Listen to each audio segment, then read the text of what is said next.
Channel. ಯಾರನ್ನೇ video ನೋಡೋಕ್ಕಿಂತ ಮುಂಚೆ like ಮಾಡಿ, share ಮಾಡಿ, ಸಬ್ಸ್ಕ್ರೈಬ್ ಮಾಡಿ, ಪಕ್ಕದಲ್ಲಿರೋ ಬೆಲ್ ಐಕಾನ್ ಕ್ಲಿಕ್ ಮಾಡಿ. ಆಫ್ಟರ್ ಲಾಂಗ್ ಟೈಮ್ ವ್ಲಾಗ್ ಮಾಡ್ತಿದ್ದೀನಿ ಬಿಕಾಸ್ ಸ್ಟಡಿ ತುಂಬ ಜಾಸ್ತಿ ಇತ್ತು. ಅದಕ್ಕೆ ಇನ್ಮೇಲೆ ನಿಮಗೆ ದಿನ ಡೈಲಿ ವ್ಲಾಗ್ ಮತ್ತು ಕುಕ್ಕಿಂಗ್ ವ್ಲಾಗ್ ಎಲ್ಲ ತೋರಿಸ್ತೀನಿ. ಇವತ್ತು ನಾನು ಫಸ್ಟ್ ಟೈಮ್ ನಾನು ಚಿಕನ್ ಸಾಂಬಾರು ಮಾಡ್ತಾಯಿದ್ದೀನಿ. ಹೇಗೆ ಮಾಡ್ತೀನಿ ಅಂತ ಈ ವಿಡಿಯೋದಲ್ಲಿ ತೋರಿಸ್ಕೊಡ್ತೀನಿ ನಿಮಗೆ.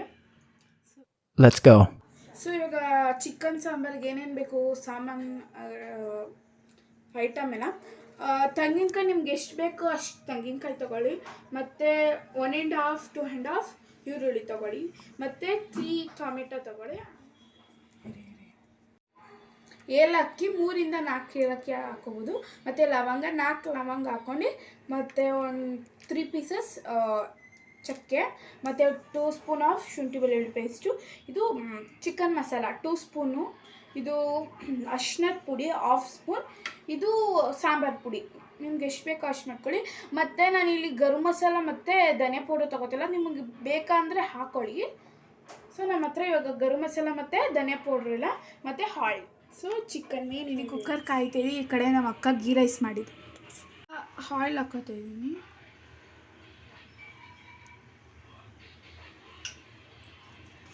ಇವಾಗ ಆನಿಯನ್ ಹಾಕೋಬೇಕು. ಆನಿಯನ್ ಹಾಕ್ಕೊಂಡಿದ್ದೀನಿ. ಆನಿಯನ್ ಹಾಕೊಂಡ್ಮೇಲೆ ನೀಟಾಗಿ ಫ್ರೈ ಮಾಡ್ಕೋಬೇಕು. ಅರ್ಧ ರುಬ್ಕೊಳಕ್ಕೆ ಇಟ್ಕೋಬೇಕು, ಅರ್ಧ ಫ್ರೈ ಮಾಡ್ಕೊಳಕ್ಕೆ ಇಟ್ಕೋಬೇಕು.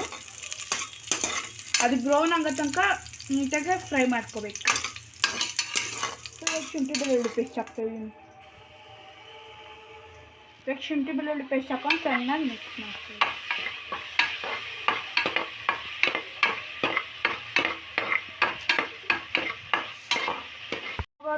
ಹಸಿ ವಾಸನೆ ಹೋಗೋ ತನಕನೂ ಹುರಿತಾ ಇರಬೇಕು.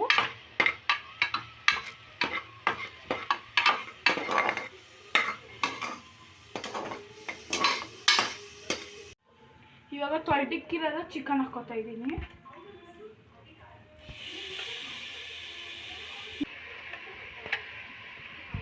ಇವಾಗ ಅರಿಶಿನ ಹಾಕೋಬೇಕು.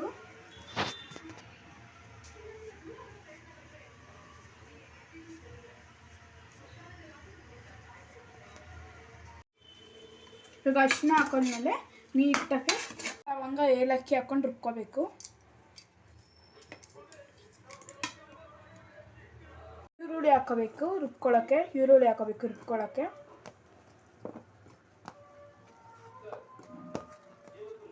ನಮ್ಮದು ಚಿಕ್ಕ ಜಾರು ಸ್ವಲ್ಪ ಹಾಕೊಂಡು ರುಬ್ಕೋತೀನಿ.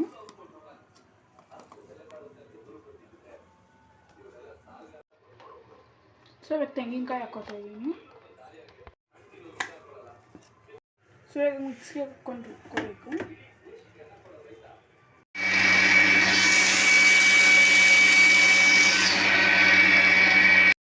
ಸೊ ಫ್ರೆಂಡ್ಸ್, ಇವಾಗ ನಮ್ಮ ಅಕ್ಕ ಉಪ್ಪು ಹಾಕ್ತಿದ್ದಾಳೆ. ನಂಗೆ ಉಪ್ಪು ಹಾಕೋಕ್ಕೆ ಸ್ವಲ್ಪ ಭಯ.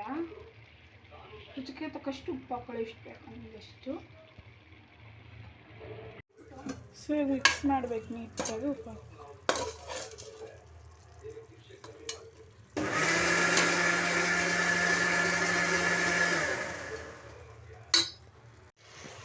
ಸೊ ಗೈಸ್, ಇವಾಗ ನೀರು ಹಿಂಡ್ಕೋತಾ ಇದ್ದೀನಿ, ನೋಡ್ತಾ ಇದ್ದೀನಿ.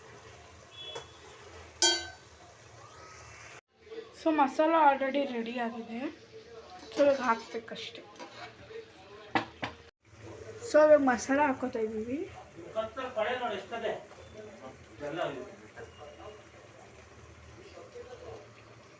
ಇವಾಗ ಮಿಕ್ಸ್ ಮಾಡ್ಕೋತಾ ಇದ್ದೀನಿ ಗೈಸ್.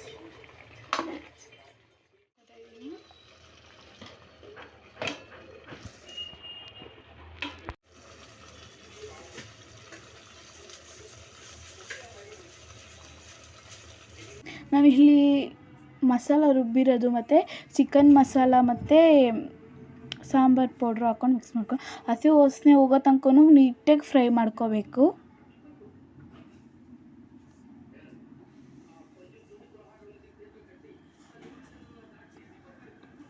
ಚಿಕನ್ಗೆ ಮಸಾಲ ಹಿಡಿಯೋ ತನಕ ನೀಟಾಗಿ ಫ್ರೈ ಮಾಡ್ಕೋಬೇಕು. ನಿಮ್ಗೆ ಎಷ್ಟು ಬೇಕೋ ಅಷ್ಟು ನೀರು ಹಾಕೊಳ್ಳಿ. ಸೊ ಫೈನಲಿ ಕುದಿಸ್ಕೊಳಕ್ಕೆ ಇಟ್ಟಿದ್ದೀವಿ. ಸೊ ಫೈನಲಿ ರೆಡಿ ಆಗಿದೆ ಗೀ ರೈಸ್ ಮತ್ತು ಚಿಕನ್ ಸಾಂಬಾರು. ಸೊ ಗೈಸ್ ಇವಾಗ ವೀಡಿಯೋ ಎಂಡ್ ಮಾಡಿ ಬಂದ ಟೈಮ್ ಆಯಿತು. ಯಾರು ನನ್ನ ವೀಡಿಯೋ ಇಷ್ಟ ಆಗಿದ್ರೆ ಲೈಕ್ ಮಾಡಿ, ಶೇರ್ ಮಾಡಿ, ಸಬ್ಸ್ಕ್ರೈಬ್ ಮಾಡಿ, ಪಕ್ಕದಲ್ಲಿರೋ ಬೆಲ್ ಐಕಾನ್ನ ಕ್ಲಿಕ್ ಮಾಡಿ. Thank you for watching. Bye bye. See you on next vlog.